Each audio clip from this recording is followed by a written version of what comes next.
Hey guys, HGC once again. Um, yeah, I'm just kind of here with a bit of a rant video again. So here it goes. I understand people's viewpoints on this topic. However, it is essential to recognize that fictional lolly content is not reality. Currently, there is no definitive factual evidence equating the consumption of this fictional content with being a pedo. Research on the matter remains largely inconclusive.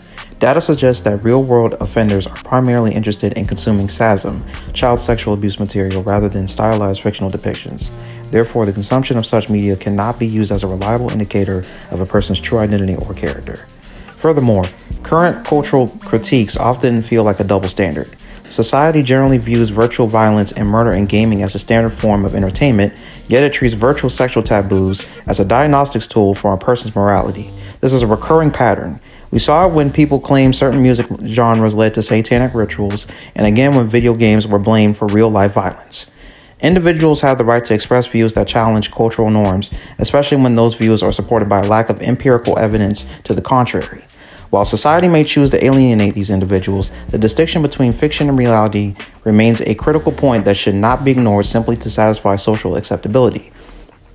I highly recommend that people research the data surrounding this topic to gain a more objective understanding rather than relying on purely emotional or subjective reactions. Furthermore, conflating fictional depictions with actual child sexual abuse material, CSAM, risks devaluating the gravity of the latter and diminishing the experiences of real-world victims. By using the term pedophile as a broad label for consumers of stylized media, society inadvertently dilutes the severity of a term that should be reserved for those who participate in or fuel the cycle of real-life exploitation and harm.